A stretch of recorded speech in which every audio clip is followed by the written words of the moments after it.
Well, hey everyone, welcome back to Kitchen Table TCG. Today we are going to celebrate the winners of the October Kitchen Table TCG Classic Constructed League with some box openings. We're going to do WTR Unlimited.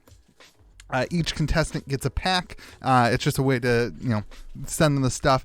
So congratulations. Let's go through the winners. If you want to be involved in these leagues, they start at the beginning of every month. So you can't be in November, but you could be in December's league. They start at the beginning of the month. You get paired up every week with your opponent. You have all week to play your game. So you play 4 games throughout the month. And then at the end of the month, we have a top 16, a top 8, and it drops down to the final champion who wins a Kitchen Table TCG competitive tournament playmat, the belt. Somebody called it a crown the other day and it made me sad. It's a belt, everyone. It's a belt. It's like a wrestling belt. I can see where you get the crown. Anyway, so congratulations. Here was our top 8. So we have 2 pods. The top 8s here: Clark Jansen, Trent Smith, Drew Cordell, John Ho, Alejandro Gonzalez, Joseph Cervantes, Nick Donnelly, Freddie Frederick. That was Pod A. And then we got Eric Baumgard, Kenneth Montano, William Lee, Colin Barjowski, I didn't pronounce that right, Chad Spencer, Patrick Nelson, David Monahan, and Maxim Villa. I can't pronounce that one either. The top 8 then you can see was there: Clark, Nick, Eric, David, Joseph, Drew, Chad, Maxim. The top 4, we had Clark, Nick, Maxim, Chad, and then in the finals, it was Nick versus Maxim, and Maxim came out on top with Chain. Chain took it down, beat Prism. So we're going to do a box of WTR Unlimited for everybody. Not a box for everybody, a pack for everybody who participated. This is going to be one of those longer videos. We're going to go through and talk about things. Last time we did these, it was just kind of me rambling. So this time I've asked I've asked 4 questions from my Discord server. I have not screened the questions at all. So we'll see what happens. They may not be flesh and blood related. And so just a little warning about that. They may not end up being all flesh and blood related. We're just going to go through the questions on the server as we open up packs for each person, because that will give me the ability to have something to talk about, which was different than last time. So we're doing WTR Unlimited. I'm going to start off here by saying currently I am not able to get any Arcane Rising from distribution. Now keep in mind, I am not a big wig like Rudy. Distribution, I'm new. I'm a new store. LSS has not given me some special privileges or anything like that, so it's like I'm like a nobody at distribution. But I cannot get any WT or any ARC. That being said, WTR I can still get a little bit. But all right, first pack is Zach. Oh, so everybody who participates also gets a Kitchen Table TCG sticker that is for that month's Armory event.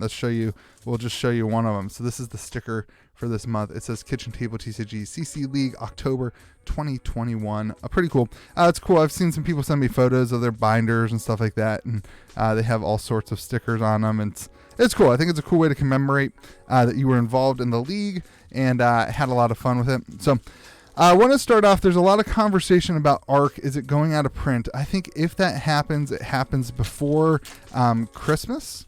ARC WTR, if it happens, I think it happens before Christmas. If we get through the Christmas season and that does not happen, all right, a Singing Steel Blade for you there, Zach, and a foil Premier Bellow.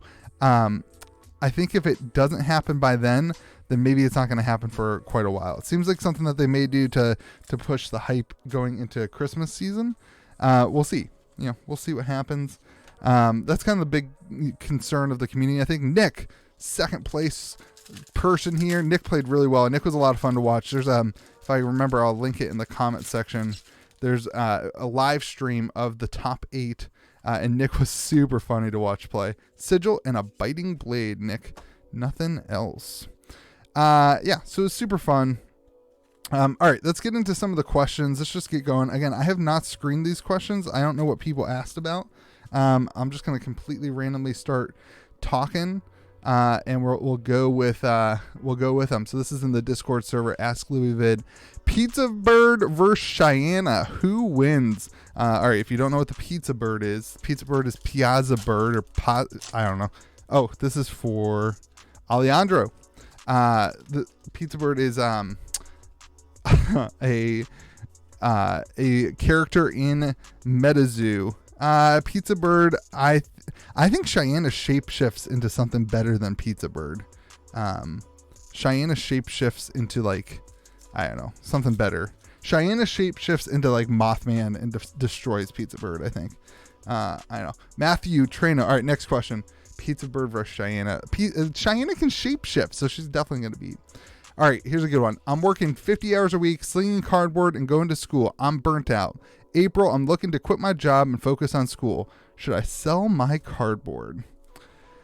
So burnout in cardboard and TCGs is a real thing. Let's talk about that. Matthew Trano. Let's talk about burnout and TCGs. Most of us have other jobs, even those of us who don't have other jobs like me. Iron Song, Determination, and another foil biting blade. There you go, Matthew. Even though you have, even for those people who this is your full-time job, slinging cardboard, it can get exhausting. It's a lot of work to ship cards and to do all the things. Eric Mellon, to do all the things. And then on top of that, if you have a full-time job or if you're in school, I always say this to myself and to people.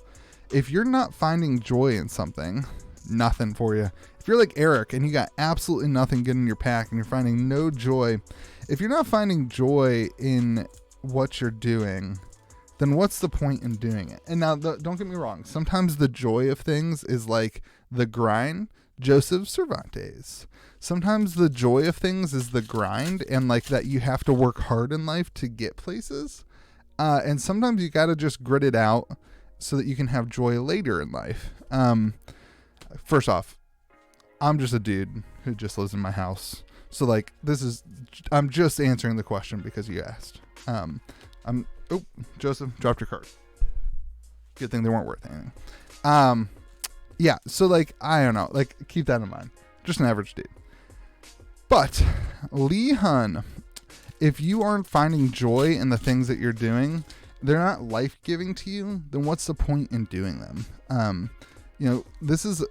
Oh, scab skins for Lee. There we go. Our legendary right off the bat. Scab skin leathers.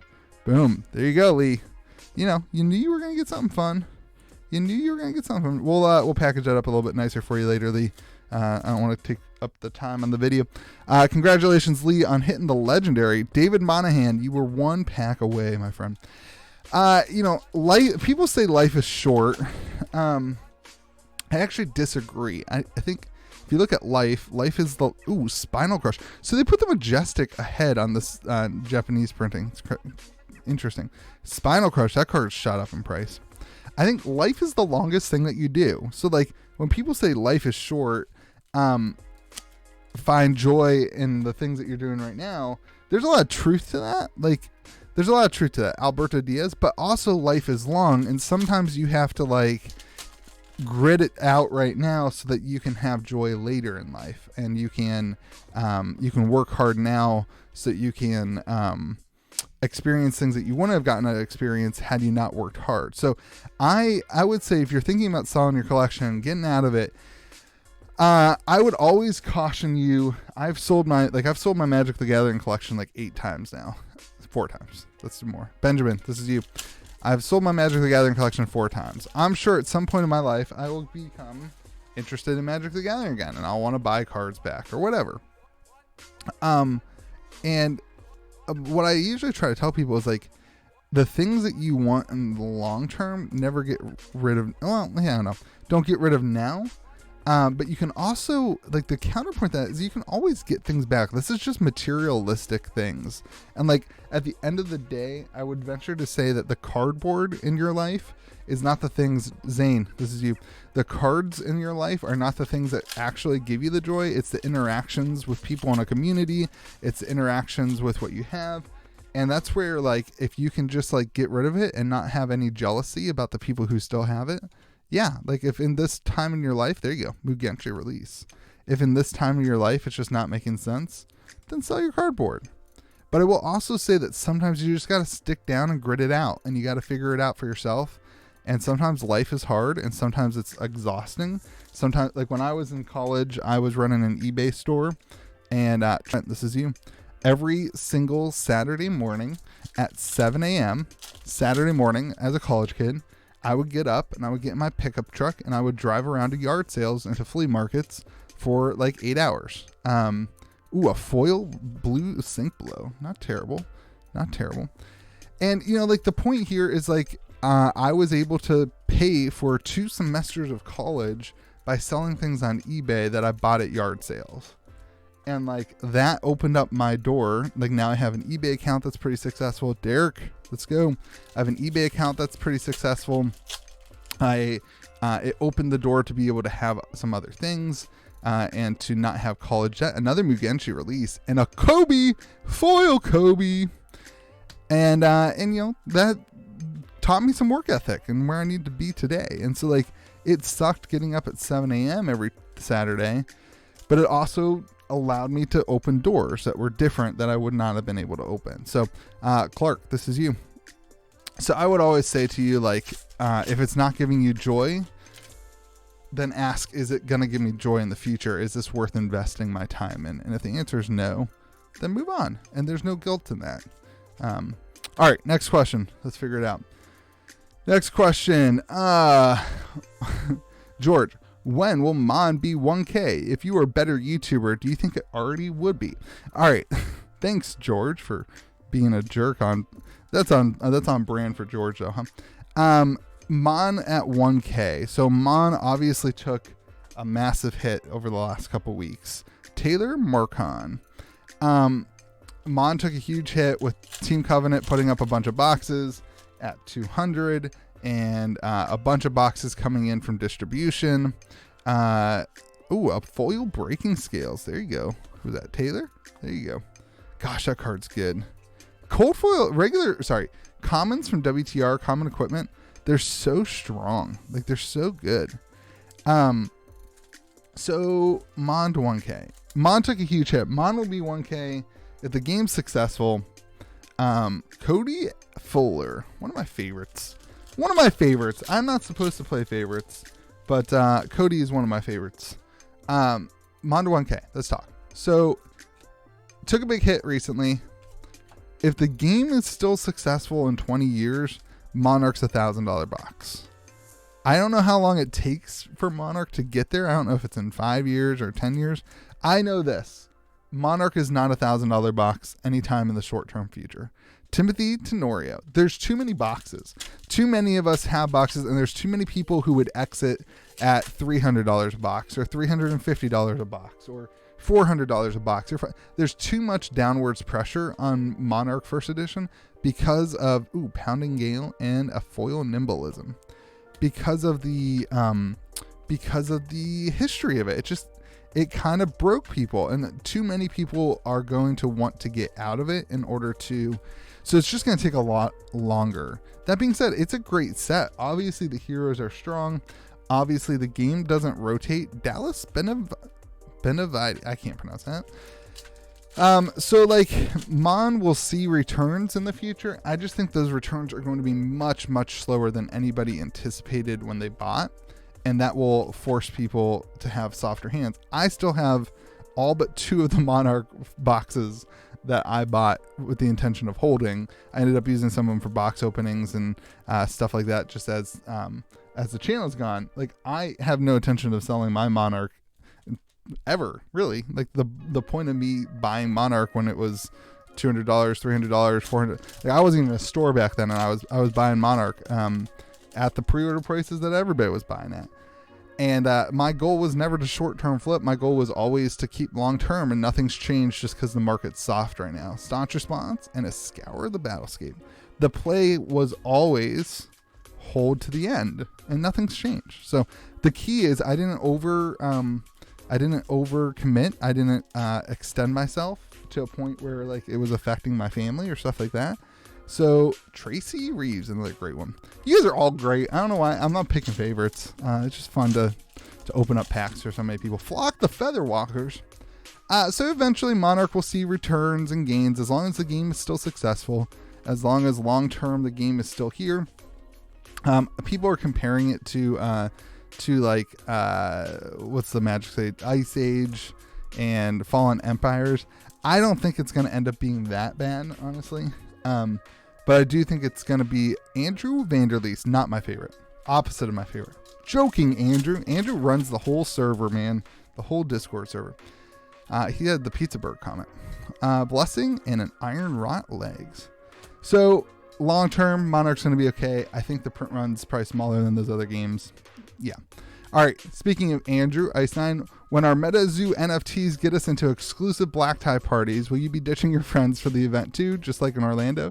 Let's talk about NFTs. I think I don't know enough about. So this is Web 3.0. So right now we're currently in like the second age of the internet, right? And the second age of the internet, a lot of that is based on e-commerce. Patrick Weiss. A lot of it's based on e-commerce, blah, blah, blah. Web 3.0 going to be based on immersing ourselves in the internet and connectivity, like taking what we do on social media, but like, which is scary as heck, right? Like emerging us deeper into it. And so like, I do think NFTs will have a significant space in that and are really the future of what's happening. I don't know how much that's going to like change the world. I know that I want exposure to that change in this world, especially as a content creator. Jorge Montalvo. Jorge, dude. Jorge rocked the Kitchen Table TCG shirt every day and use the Metazoo Be With You podcast playmat. Oh, Jorge, look, you just hit a sync below. I'm going to give you that. I didn't notice any other ones. Oh, and a crippling crush.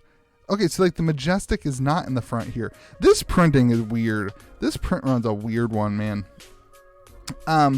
So when will our NFTs, the black tie party or whatever, I think NFTs have a significant impact in the future. I don't know if that future is 5 years, 10 years, 20 years.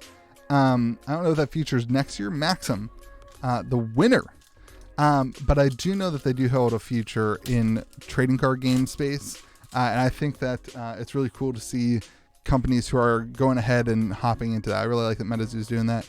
And then short term, they're giving cards to people who own the NFTs, like exclusive cards, which is really cool too. And obviously as somebody who has one, I'm excited about that.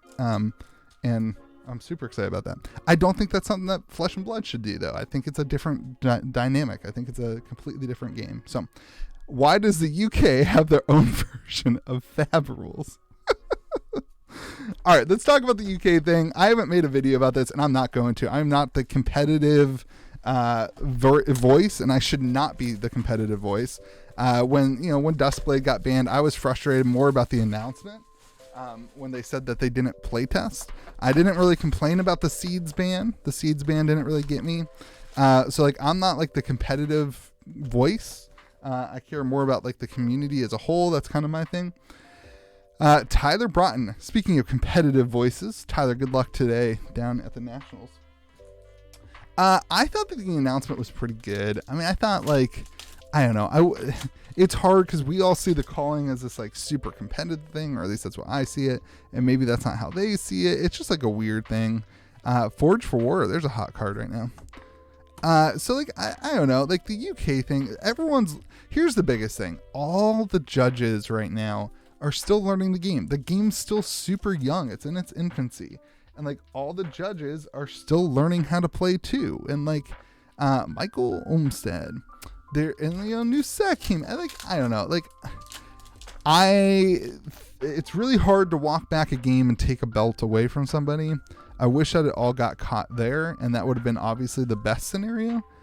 But the UK thing, so if you didn't know, somebody cheated at the UK. They made a post about it. I think we as a community need to give a little bit more grace to like that side of things, like the competitive play. The game is complex, and Chad McKittrick, the game is complex, and like there needs to be some ability for the judges to have some grace. Another sync below. I'll throw that in there for you.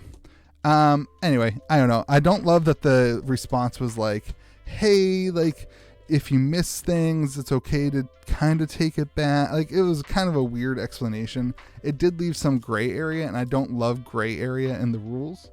But again, I'm not the voice of reason here for competitive stuff, so I don't really think I care. Fat Guy IT, when Moon. I don't know.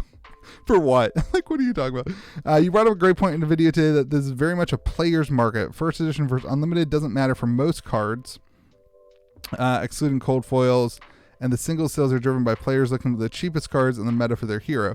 What do you think LSS can do to stimulate the singles market? My suggestions revolve around pushing commoner format and PvE.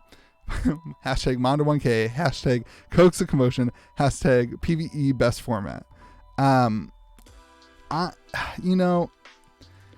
Right now, Nathan Meserve, I think that they overestimated the player size. And that's the issue, I think, with first edition and the amount of boxes, especially that unlimited is right away.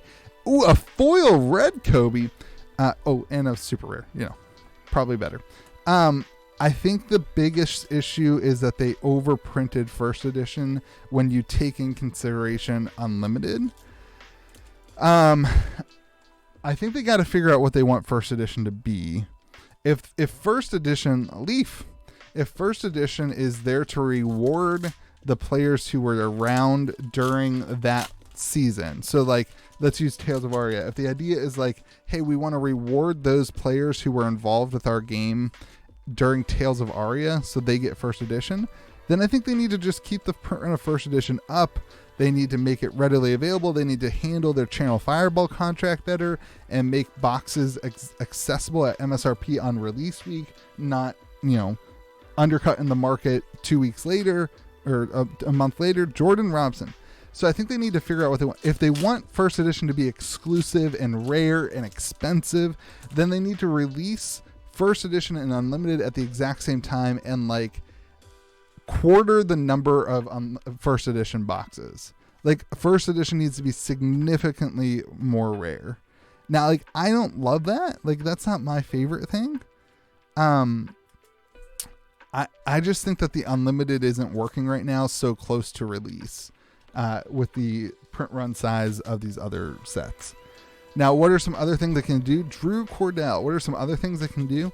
I love your idea of instituting more support for Commoner, instituting another format like PvE. I think that will bring a lot of attention on the game. The best case scenario is more people play the game, and the more people that are playing the game, the higher, you'll see more usability in the cards. Like, I think rainbow foils should be relatively expensive. Like, I think, I don't want the game to be expensive to play. Like, there's a balance here. Corey Brumbaum. Bonehead Corey. Let's get you a bonehead barrier. How on brand would that be, Corey? Come on, baby. Give us the bonehead barrier. Scarf or scarf? No, I was really hoping for you, Corey. I was really hoping for you. So I think instituting some stuff for Commoner would be huge. I think instituting some stuff for PvE. Obviously, I'm a huge proponent of that format, and I think it would be really good. Patrick Shaw. I also think you're right. Like, LSS needs a little bit more time to get things going, and they are focusing on the competitive play of things right now, and that comes at a cost, right? Like, my guess is that the Channel Fireball contract probably has something to do with boxes, and that's why Channel Fireball gets so many boxes. And as a result, you're seeing them be able to, control the market for first edition. In other words, Sheriff, they put out the pre-orders before anybody else had their allocations, and now they're undercutting the market by 30%. So like, there's a lot of freedom that they have, but the result of that, Red Razor Reflex there, we'll give you that. The result of that, and a Crippling Crush. That's a second Crippling Crush in this box, I think.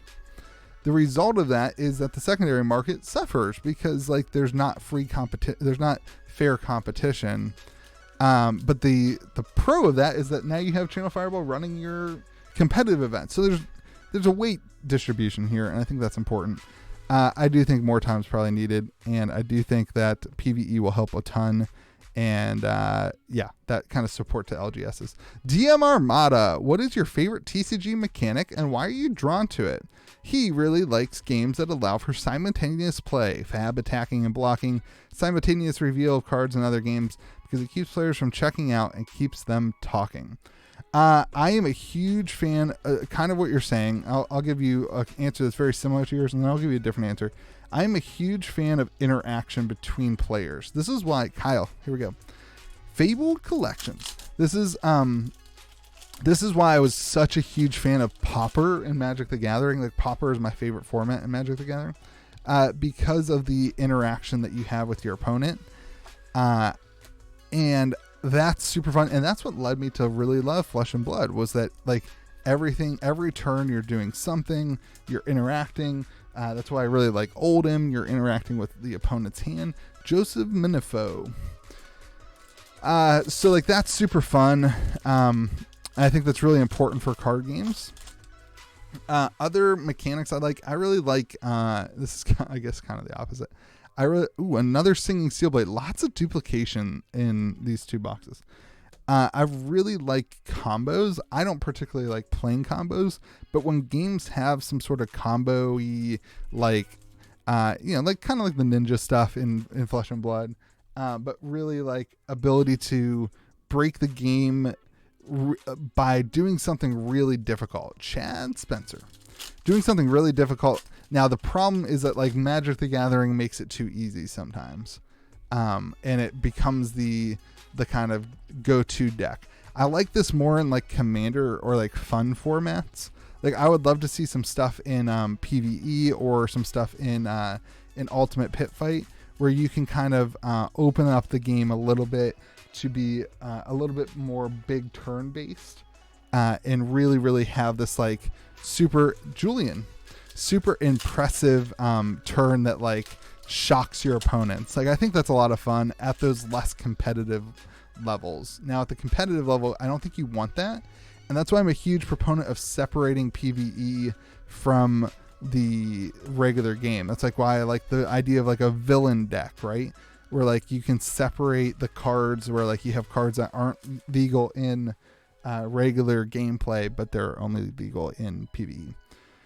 So, like, maybe, like, a way to do that in PvE would be to make the Ilia? I don't know. Maybe a way to do that would be to make the combo-y stuff part of the villain deck, but not part of the hero deck. So the person who's... Ooh, there's another sync below. The person who's playing the villain gets to do something really cool and combo-y, but the players don't have that ability. And, like, maybe the villain could take out an entire player in one turn or something like that. Like, that could be a lot of fun for the person who's playing the villain to be able to string something together. So, just an idea. All right, why don't I mention Metazoo NFT?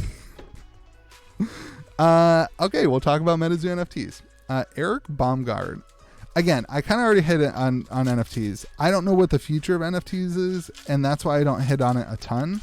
Like, I don't know what the timeline is, and whenever you're investing in something, I think you have to keep in mind timelines. This is where people have gotten frustrated, like the Mondo 1K thing and whatever. Like, I never had short-term timelines. A lot of people had short-term timelines. And, like, for me, the NFTs were not a short-term timeline thing. They were like hey, this could be cool. Andrew Donnelly, this could be cool. And it was I don't like subjecting other people to that risk. And so that's why I haven't really mentioned it. But the NFTs for Metazoo, I mean, like, look, they're already selling for over $1,000. Another one sold yesterday for $1,000. Like, a Pizza Bird NFT. People took a huge risk on them. I took a huge risk on them. The server took a huge risk on them. Like, we all risked like $75 at a time for these things that we had no clue what they were going to do. Sean Haderhoff. And now we're finding out that they do a lot of really cool stuff. So it was it was kind of like Rudy's Metazoo promo, right? Like, it was high risk, high reward. And it paid off. I think it has paid off. They are now arguably worth a bottom of like $800 probably. And then the kind of more rare ones, it's like, what's the potential? And you get a card. In December, you're going to get a Metazoo card that's exclusive and limited to the number of NFTs. So limited to 100 or limited to 10 or limited to 25 or limited to 50. And those cards are going to be worth a lot of money. And you're also going to get access to the NFT in the future, whatever they do next. Razor Reflex. So, like, I don't know, Snapdragon Scholars, take that too. Flusterfist, Alpha Rampage, and a foil Ancestral. Oh my gosh, Ancestral Empowerment. Timothy, that was a pack, my friend. Oh my gosh, can you imagine all that in a sealed? I mean, you wouldn't be able to play Ancestral in an Alpha, but that would give you a lot of options. Snapdragon, Razor Reflex. I mean, you're definitely in a Flusterfist. Imagine that pack in sealed, just those ones, and then you get a free Alpha Rampage too. That's crazy. So Metazoo NFTs, they got me excited for sure. I am not a big fan of telling people to invest in stuff that, like, I don't know, in that I can't explain or answer questions about. So that's why I talk about it a lot on the NFT channel, but not a lot on the videos because there's not the go back and forth. Unrelated to Fab card games, but if you need to fill time, I would happy how adjusting to the 2-kid life is going. My family is at a similar position. I'd love to hear your experiences. So we are, Heath, like, kids are weird, man. So like my oldest is now 2, and so there's like a whole new world, right? Like she's talking, her sentences are like full communications, and it's so much fun. But then we're also like restarting with this new tiny little human that's like, she knows nothing. She can't even hold her head up, right? Like it's like restarting, but meanwhile you also have like a 2-year-old who you're trying to like help become a human. Kenneth, here we go, dude. So it's been super fun. My wife is week 5 of her maternity leave, so it's really nice. Another simple, huge week 5 of her maternity leave, so it's been super fun to hang out together and to be home as a family. That's been fun. The transition like away from just breastfeeding to now like bottle feeding with breast milk is great, and it allows me to be more helpful. I kind of made a joke on the podcast, Sander, here we go, like the power shift has happened. Like it's not just my wife who runs the whole ship now, because like she can share some of the responsibilities with me now that the bottle's there. Steelblade Supremacy and a Flick Flack. That's a good pack.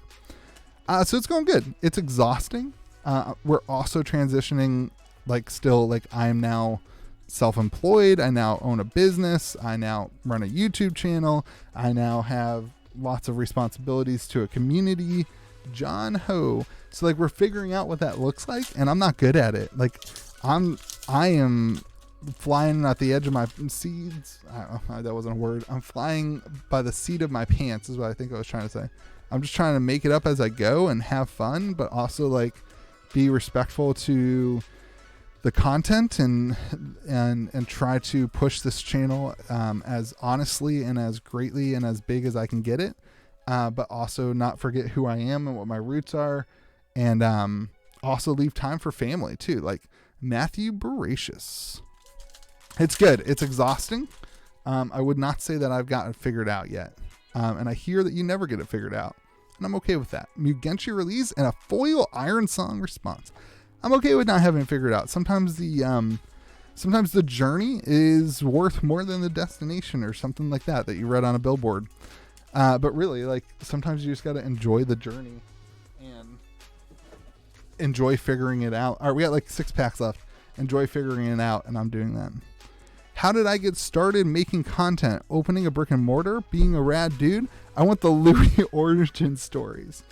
All right, so I actually had a YouTube channel before this channel that only has like 300 subscribers, like 10 videos, something like that, where I did a actually like fully edited content. It wasn't niche enough. It was just like, anyway, I'll link it below too if you want. And it was fun. It was good. I did a thing called Now I Know Things, where I did basically like a research project and, did a video on it. Patrick Nelson. But I've always been involved in TCGs, like since I was a kid. And I started KitchenTableTCG as a Instagram account way back during War of Spark, and for Magic. And I just like took pictures of cards or whatever. And then when I got like during COVID, so this was the 1-year anniversary is coming up on Monday, for the record, everyone. 1 year ago on Monday, man, that's freaking crazy. I decided to start opening some Crucible War packs. This is the first experience I ever had with Flesh and Blood. I was like, I'm going to record this just in case I pull an Arknight Shard. And it just kind of moved from there. Ooh, Ancestral Empowerment and a foil Mukenchi release. Oh, who is this for? This was for, it would have been William Day. There you go. You're not complaining about that pack. Anyway, so man, it's a year on Monday. That's crazy. Whew, it's been a crazy year.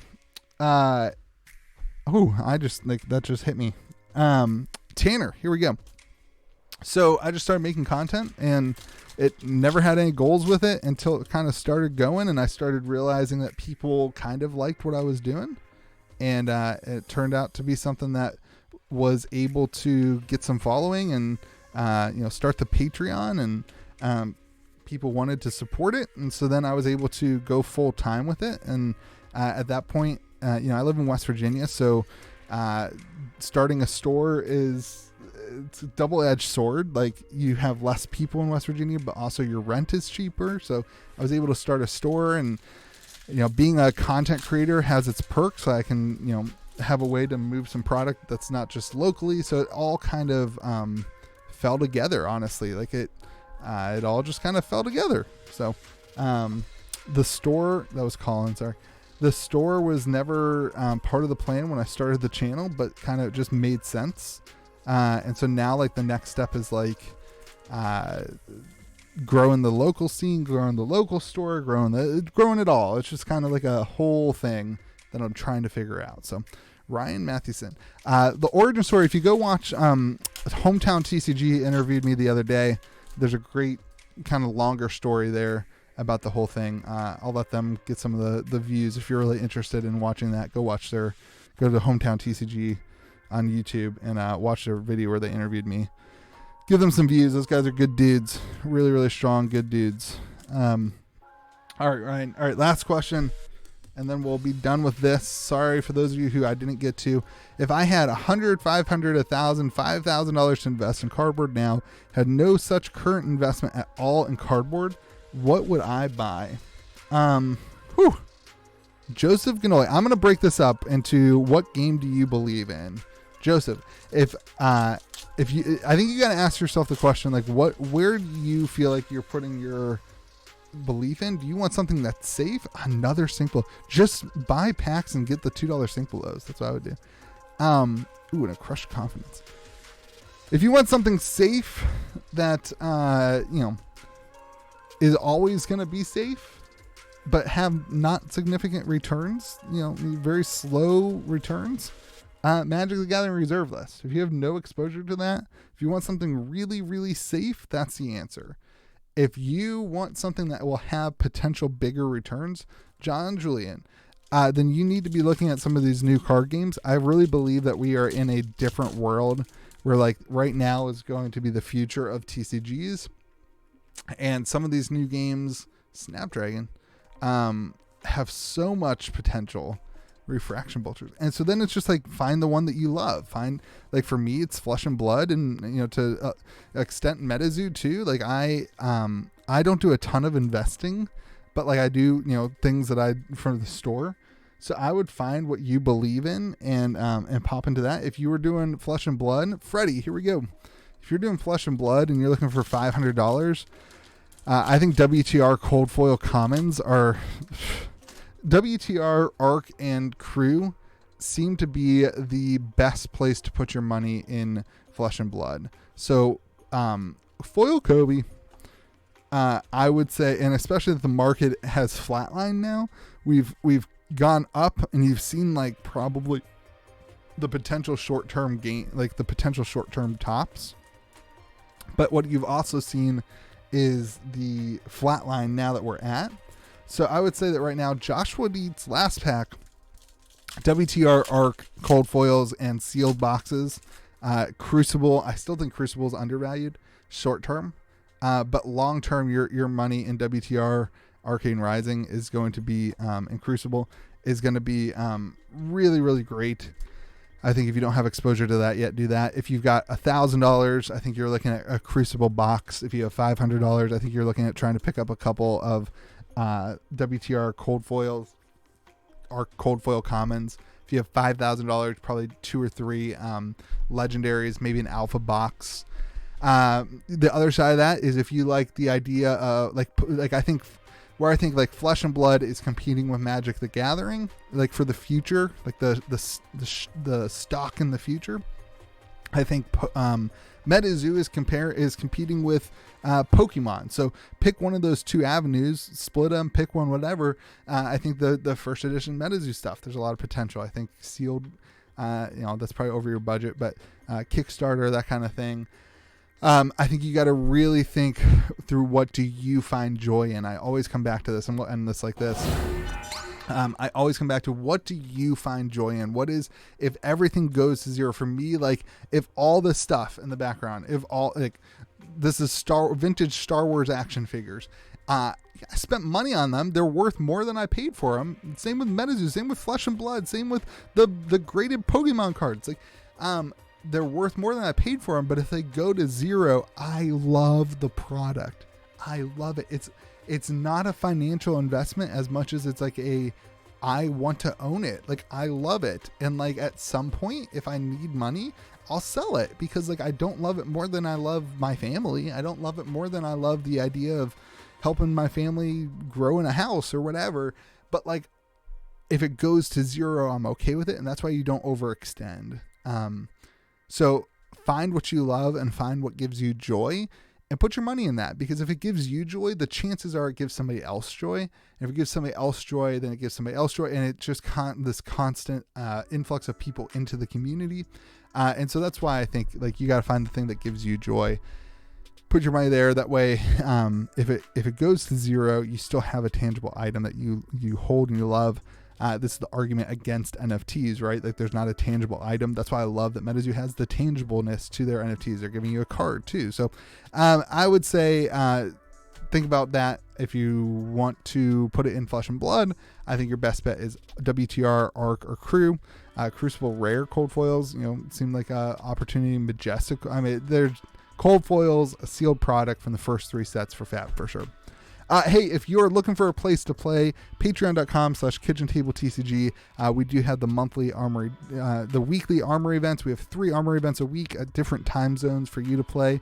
We also have the Armory League every month with the winners. Congratulations to the winners of this last month in October. Congratulations to some of you who pulled decent cards. Thank you guys so much for the support. It's amazing. Like, it baffles me that Monday we are celebrating 1 year. I don't know what we're doing yet.